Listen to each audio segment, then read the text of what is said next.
I didn't want them to get married. It took everything out of me not to object. But I didn't want to ruin that fantasy. What is it about this man that she's so drawn to? I was honestly very frightened for her and the girls. I was very afraid.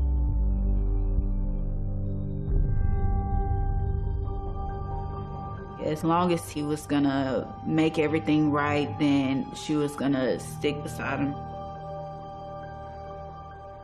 The Beauty and the Beast, but without the beast changing. Look at me like that, bitch. I'm not playing with you, please. 911, what is the address of your emergency? She deserved more. No. Olivia! I'm at home. Please, her. Please, please. My wife, please!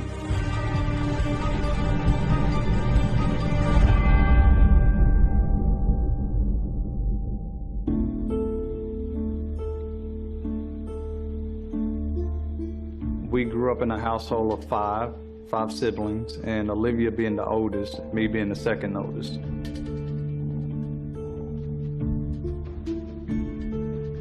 Olivia was a beautiful person, inside and out. She was just very loving and caring. We're less than a year apart, so when I graduated, I moved out of my mom's house and moved with Olivia and her husband. My sister wanted to bring me under her wing, basically show me how to find a job.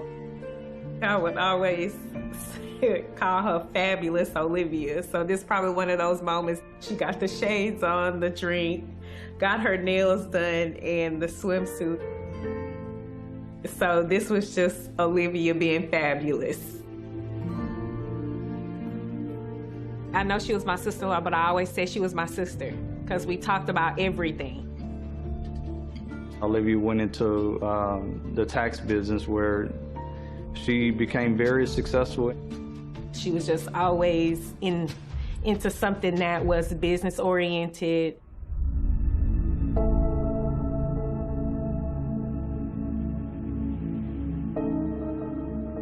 This is when Olivia first became a mom. This is my sister, Courtney. This is Olivia. This is my mother when she had short hair. And this is Ariel. Mom looks so young. She looks so young. It was pretty cool growing up. We used to go camping a lot, going swimming, climbing trees and stuff like that. She always made sure that we had everything. Basically a kid's like fantasy.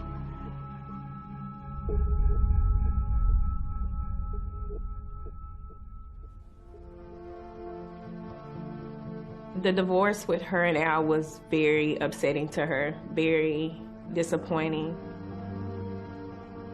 I feel like it also made her insecure in areas. And she was still just trying to make sure that her and the girls were good. She really had to start over. She definitely did want to meet someone new. She wanted to get that family aspect back. She seemed reluctant, to kind of move forward, but, I told her, I say, hey, you got to put yourself out there, you need to date, have fun again. I knew that she wanted to find someone that was actually gonna love her and just be all for her.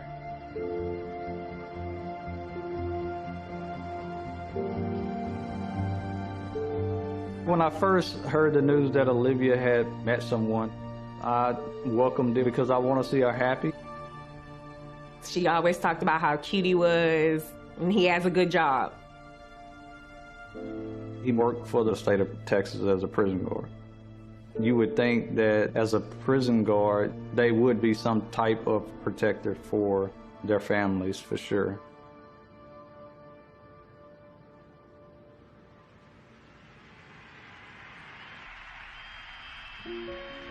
As long as I can remember as a kid growing up, we used to have football Sundays where on a Sunday you come together, you come at somebody's house, and there's a lot of good food to eat and there's a lot of good football to watch. Football Sundays at my in-laws. I had never seen anything like it until I married into this family. We would go straight after church and stay there until like 10 o'clock, sometimes later. Everybody will still be there, be a packed house. Just a lot of good family time and got a lot of good family fun, and Olivia was the centerpiece of all of that. First time I met Chris, I remember Miss Anita offering him, which is my mother-in-law, offering him some food. Olivia was sitting next to him, and he said, "Yeah, you can go fix me something to eat." He told Olivia to go and fix the food. And I just kind of brushed it off. I said, well, maybe he's just one of those guys, you know, very old school. The first time I met Christopher, his whole dynamic was just off to me. When you talk to him, he comes off as arrogant. He is a know-it-all. And he used to tell me all the time, like, oh, I'm gonna marry your mom and all this stuff. And yeah, I would be like, no, you're not. Like, no, you're not. And I would run and tell my mom, like, no, you're not gonna marry this man. Please don't marry this man.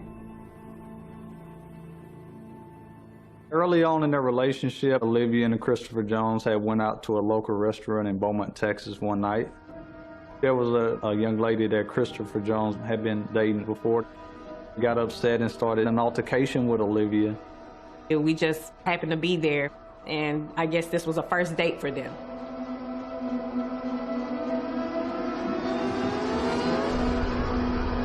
And then we see these girls just jumping Olivia. It was 3 of them, and she was by herself.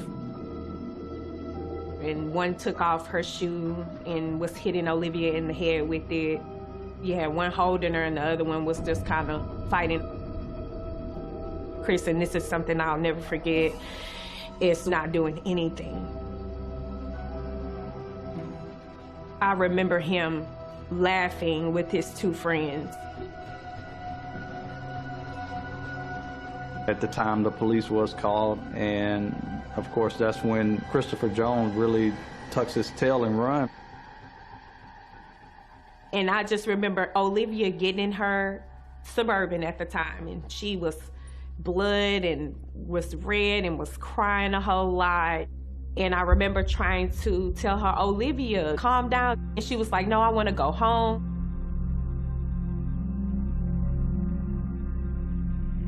After the fight happened, I did contact Olivia. I said, you need to press charges. But Chris told her to not file a police report because he was working at the prison at that time, so he didn't want it to come back on him.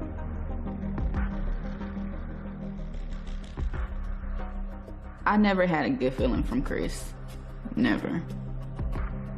But she didn't see that.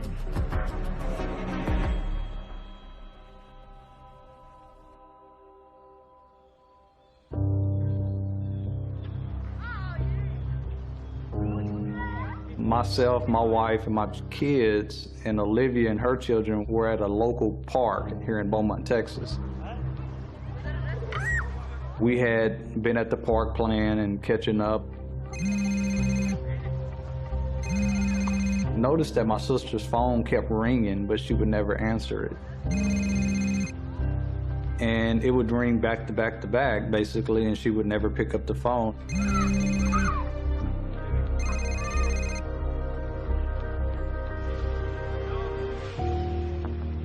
Olivia and her kids had got into her car, and all of a sudden we see a truck kind of fly into the parking lot. And I was like, well, who is this? And then I see Chris jump out the truck, leave his door open, and I see him punching her glass window. Like, he kept punching it, and at this point, Josh, he sees what's going on.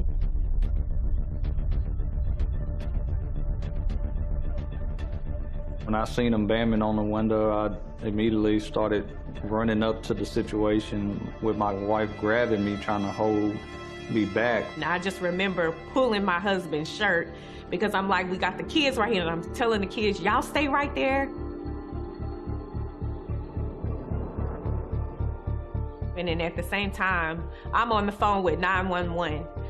And I see Olivia crying and screaming, please stop, Chris, please stop. I heard my Aunt Brittany say, I'm gonna call 911, I'm calling 911 right now. And that's when he jumped in his truck and he sped off. And I remember him speeding off because he turned the corner so fast it looked like the truck was gonna flip.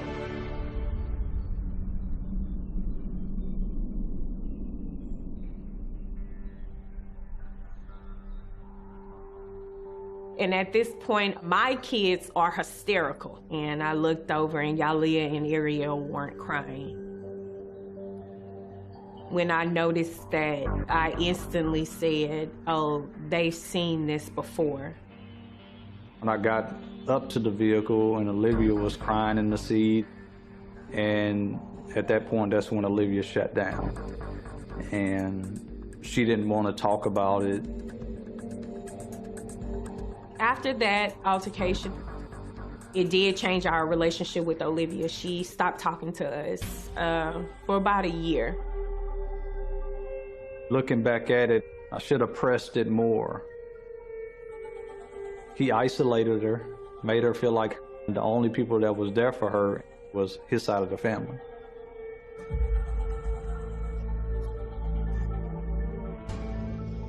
They didn't try to justify it. They just said that they were going to counseling, that he was getting better, and he would basically never do it again. Turn around. Ooh! I believe when Olivia cut us off around that time, she was in love with Chris. She was embarrassed by what he had done. And I think she wanted everyone to believe that their relationship was good. They were in a good space. From the conversations we had with my mother-in-law, the family, you know, just thought Chris was just this really good guy. But me and Josh, my husband, we knew the truth and we knew he had a dark side.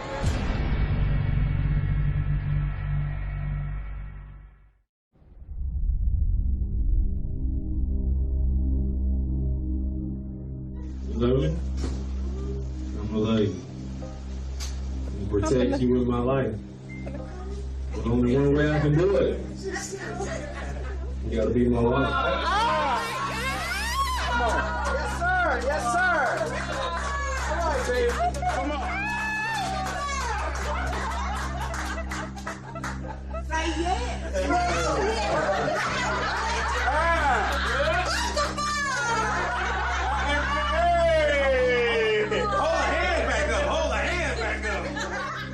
I just remember seeing on social media that he proposed to her and they got engaged.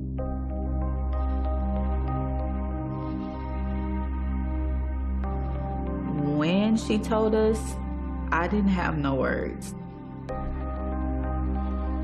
I think she considered, you know, this will make sure my girls are taken care of. I didn't want him to be my stepdad, and I didn't want him in my life.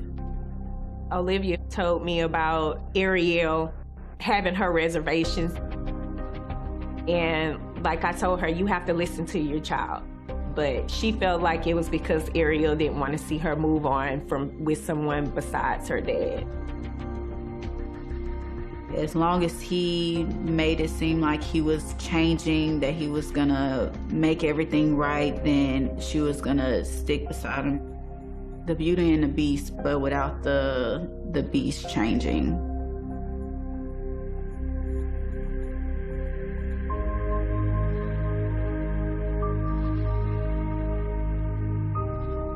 Deep down in my heart, I was very confused. I was wondering, what is it about this man that she's so drawn to? why does she feel like him controlling her is love? And I was honestly very frightened for her and the girls. I was very afraid.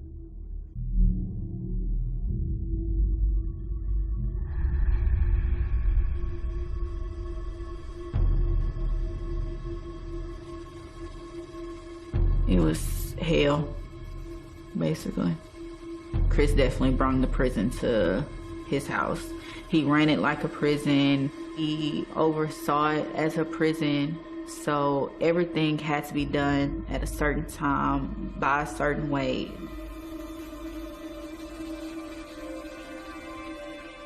Rooms had to be clean at all times. We couldn't have literally anything on the floor. The beds had to be made. It couldn't have no wrinkles or anything in the comforter. Like, everything had to be straight, and like you had to literally take your hand and straighten out the blankets. Pillows had to be nice and neat. If we had the TV on, and if he didn't like what was on the TV, he'd either make us cut it off or he'd make us change it. If you weren't in the room during the day, the door had to be open. So that way, if anyone came down the hallway, they would see how nice and neat everything was. The dishes had to be done every night, washed. The floors had to be cleaned every night. The rugs had to be cleaned every night. And his number one rule was like, whatever happens in this house stays in this house. One day, my mom called me into the kitchen and I told her, hey, like, I'll be right there. And he actually whooped me with the belt because he said that I shouldn't talk to my mom like that. It was a very difficult situation to be in. I feel like people need to know what's going on, especially like your family. And if they know what's going on, then they can help you.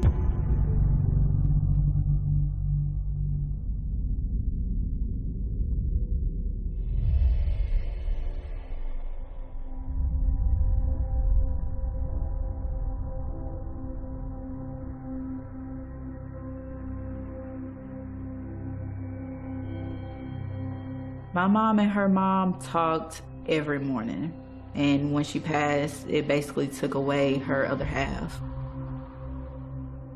Chris tried to make it seem like he cared. He tried to make it seem like, oh, he was just so devastated. My mother-in-law passed away, you know, but in all honesty, he really didn't care.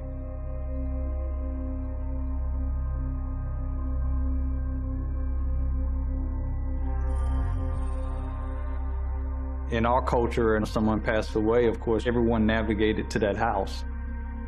And I just noticed that Chris was never there. After my mother-in-law passed away, we got really, really close. And I just remember she called me, and I remember her whispering. And I said, why are you whispering? And she said, girl, because he got them cameras in there, and I don't want him to hear what I'm saying. And I was like, huh? There were a total of 10 cameras. There were 2 in the front. Then they had one pointing towards the hallway right above the front door. He had another one in the corner of the living room, so you can see the full living room and the kitchen. Like, every inch of the house was covered in cameras except for our bedrooms and the bathroom. That was just real creepy for me. You have no privacy, you know. Olivia can't have a decent conversation without, you know, him knowing about it. He could look at the cameras anytime he wanted to. He can also talk through the cameras, and we can actually talk to him back. So if while he was at work and he seen that we were in a hallway or something, he can actually talk through it. And there were also night visions. Everything was very disturbing. Because if you were living in a house, then you would know, like, this should not be happening. You're not supposed to be living in fear. One night, Chris and my mom were in the room arguing. The door was shut, and all I could hear was like, "Chris, I can't breathe. Chris, I can't breathe." And I opened the door, and I said, "Mama, are you okay?" And the door quickly slammed, and it slammed so fast that it hit my forehead. He came out and he started yelling at me. He started putting his finger right here on my forehead and like pushing me back. And I was like, "You think I'm just gonna let you put your hands on my mom?" And she's telling me, she's screaming out she can't breathe. Are you crazy?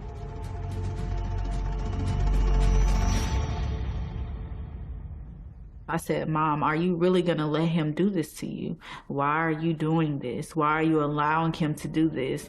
And she basically said, "Ariel, when I feel like enough is enough, then I'm gonna leave." And I said, "Are you serious? You're really gonna sit up here and let him continue to do this to you?"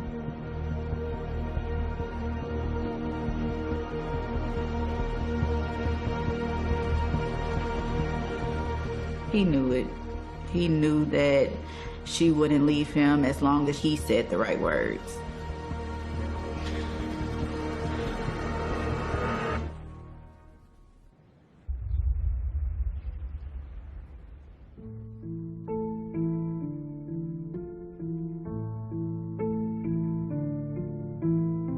I didn't want them to get married. It took everything out of me not to object during the wedding. But I seen how her face was so lit up. She had the biggest smile on her face. You should have seen her, like her heart was so, it was so happy.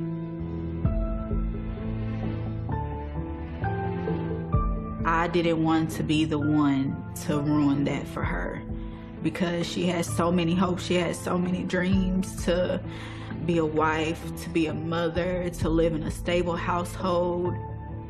I didn't want to ruin that fantasy for her. And she came and she hugged us both, and she was crying just to see us there.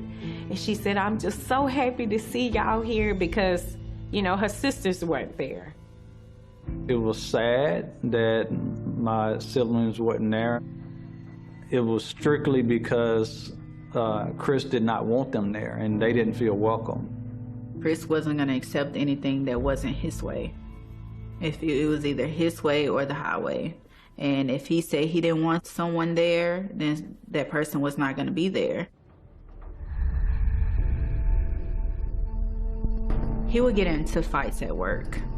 And his problems was he didn't know how to control his anger. He also brought recordings back to the house. The surveillance footage that he showed me showed him beating up the inmates so bad that he couldn't even move. They had to transport him to the ER with all his injuries. I couldn't look at that. It was too much for me. I've never seen that type of anger before in my whole life. He showed us so that way we can get in line also, to show like this is what he do to people that don't follow his rules.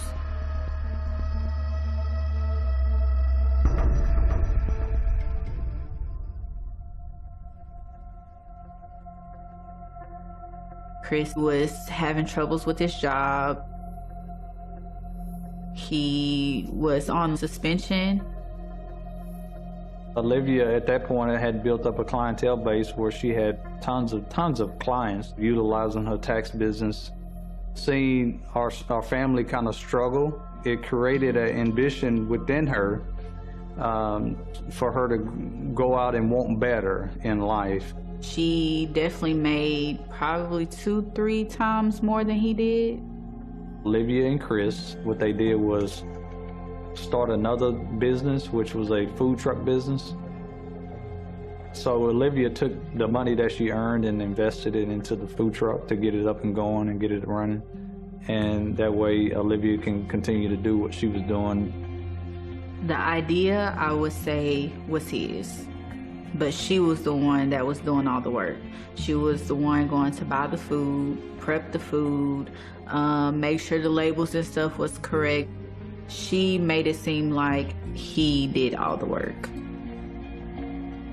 When in reality, the only thing he did was load the truck and cook the food. That was it. He just had her by the collar and just whatever he wanted, she was gonna go do.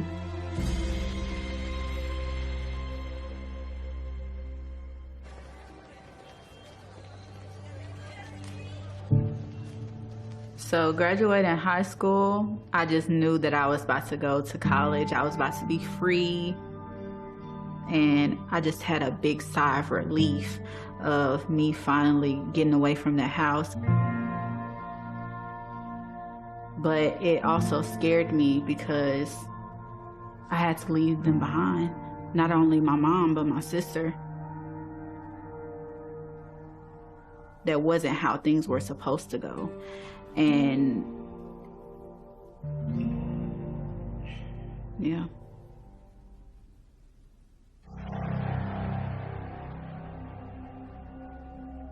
On February 13th of 2019, I had a feeling that I need to talk to my mom and just let her know, like, hey, I love you. I'm gonna bring you your Valentine's Day gift up here tomorrow. After that phone call, I was a little uneasy, and that whole night I could not sleep. I just had a feeling like something was gonna happen, like something was off, but I just couldn't put my finger on it.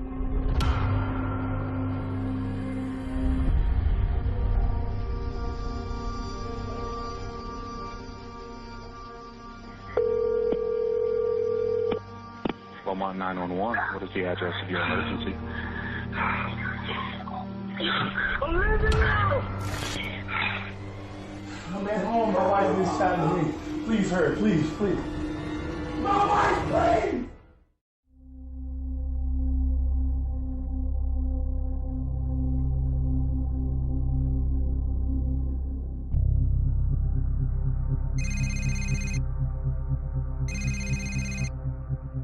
On February 14th, I got a call from Chris around 9:12 in the morning, and he was basically saying, hey Ariel, something happened.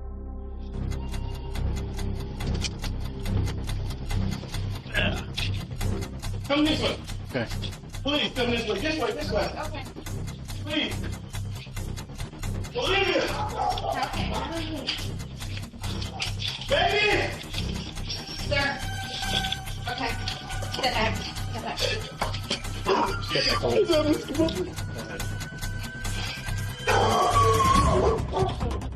I was like, is she okay? Like, what's going on? And he was like, Ariel, it don't look good. Yes. What happened? We had a disagreement. And I say, baby, if you're not working with me, you're working against me. I say, we've been doing this. My 19-year-old stepdaughter was 8. My 11-year-old was 1. I say, Olivia, if we can't get it together, we can't be together. Okay. We got several bleach. And I say, I just want a divorce. Mm-hmm. And her reaction was, and I've been saying this for quite some time. Mm-hmm. And her reaction was, if you don't want me, I'm gonna kill myself. And he said that she ran in the house and got the gun, and she put it up to her head, and she was telling him, if I can't have you, nobody can have you. We got a loaded gun on the side of the bed. We got a loaded shotgun in the corner where the video games is. And he said that when he was trying to get the gun, that it accidentally went off. I said, give me the gun. She like, I don't remember which hand. I'm like, give me that gun. What is you doing? Stop trying to scare me. Uh-huh. I took it. So when you grabbed it, it went off? She yanked. I grabbed it and she yanked back. And the gun went off. Okay. The gun went off. All right. And I did the best I could. What's your last name? Jones.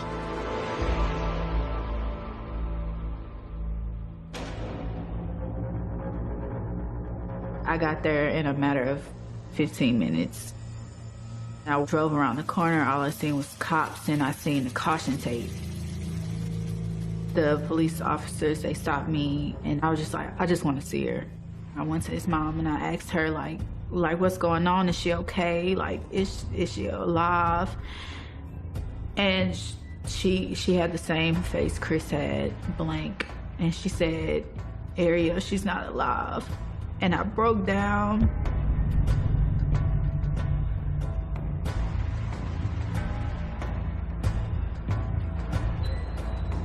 I pulled up to a site that I thought I would never see, with police everywhere, with detectives everywhere, with crime scene tape everywhere. I pulled up to a nightmare. When I got on scene, Olivia's car was in the driveway. Her keys were on the trunk of her car. Her phone was inside of her car. There was cold food product in her car, hamburger meat, things of that nature. There was a bouquet of flowers in the car that seemed to have been there for Valentine's Day. It seemed like she was in the middle of something that morning, and it got interrupted by this incident. We made our way through the house to find Olivia, and she was deceased in her bedroom. She was lying on the floor on her stomach, partially clothed. There was a great deal of blood. There was blood spatter. It wasn't until we rolled her over and saw an exit wound coming out of her left eye that we realized that the round had actually struck her in the back of the head. Something that we did notice throughout the home were cameras, surveillance cameras. So we were hopeful we would be able to get some information from those cameras. Absolutely nothing on that scene pointed to a woman that was suicidal or depressed or intending on taking her life that day.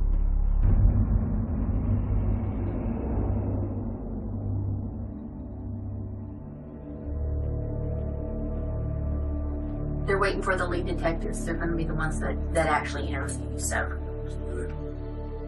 We first met with Christopher Jones at the Beaumont Police Department. He agreed to speak with us, seemed very willing to do so, wanted us to know what he said had happened.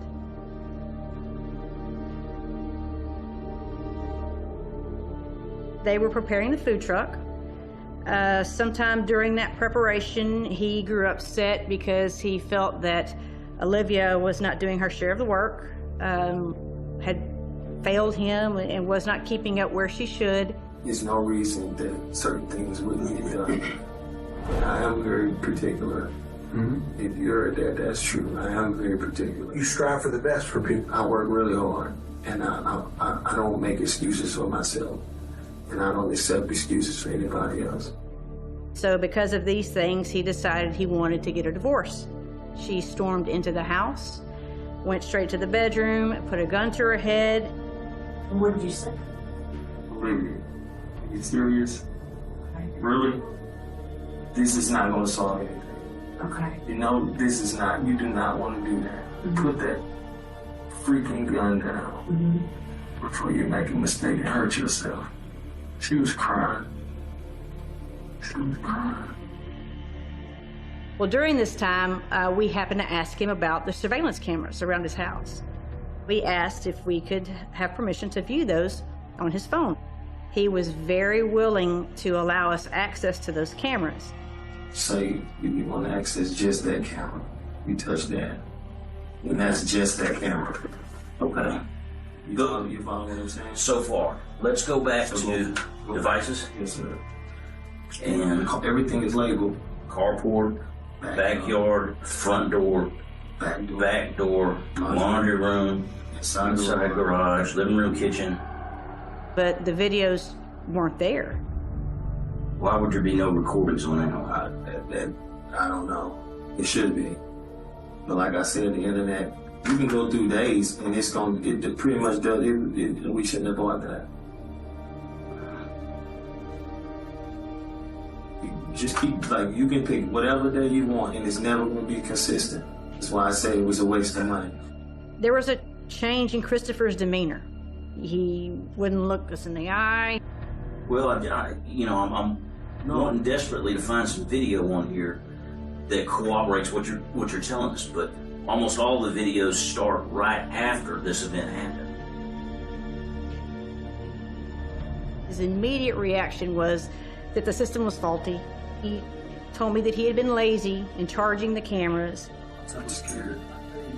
I was scared. Hey, have you been honest with me today? Yes, ma'am. I was confused. Look me in the eye. I was confused about a lot of things. Look me in the eyes.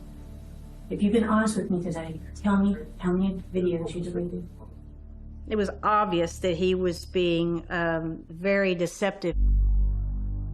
If I deleted those videos, I look guilty. Not if you say right now, or what you just said a while ago, I freaked out, I panicked, I did some stuff I shouldn't have done. Is that one of them? Yes. How many did you delete? I don't know, honestly. Okay. How many had he deleted? And come to find out, everything except one camera.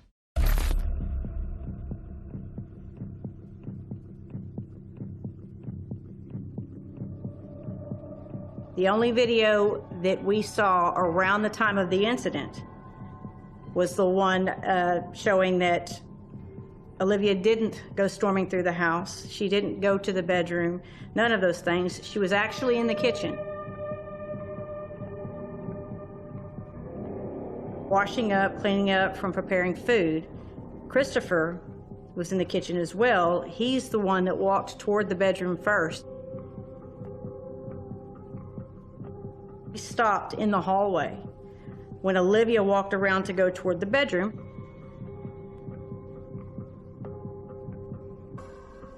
She was startled to find him there. When that video ended, it was less than 3 minutes later that Christopher was on the phone with 911 saying that his wife was shot in the head. Come back home, my wife was shot in the leg. Please, hurry, please, please. My wife, please! I think the reason that one camera was still there is he ran out of time. When Christopher was supposed to be saving his wife's life, he was out in the front yard deleting videos. By the time that interview had ended that day, Christopher was placed under arrest for murder.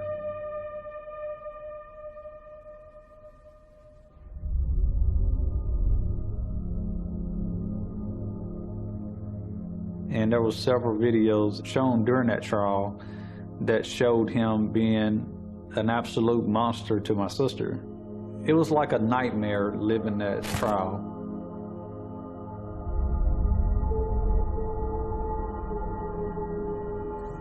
Then you're gonna be looking stupid. Look on the floor. Look on the floor. Look on the floor, White. Look on the floor. Look on the floor.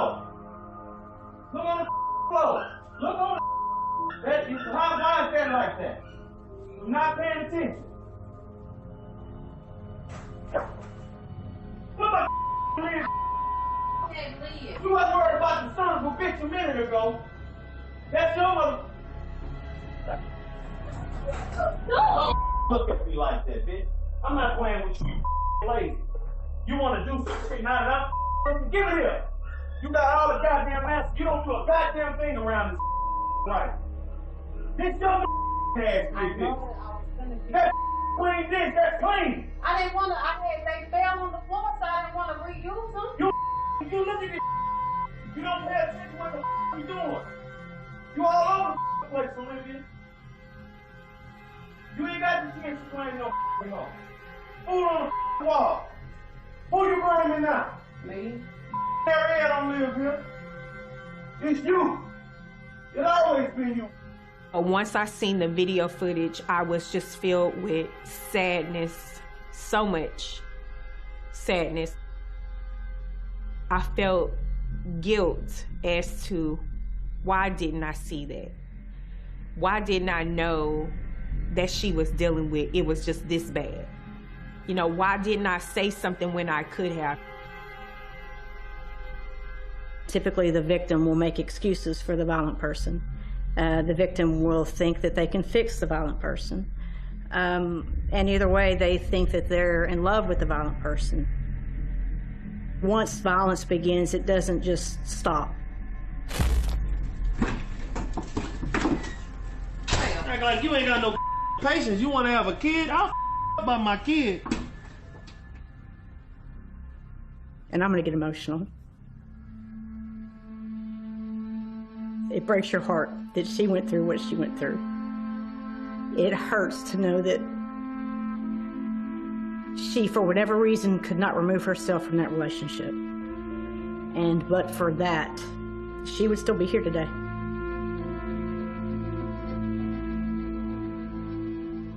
I can honestly say he took a piece of everyone's heart, everyone's soul. He crushed it.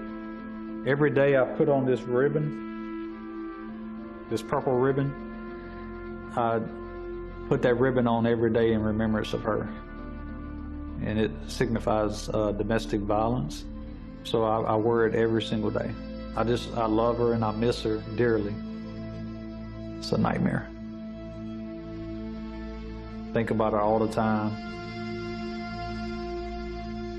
I want my mom to be remembered as that happy thought that everyone has. That place they go to when they need peace, joy, happiness.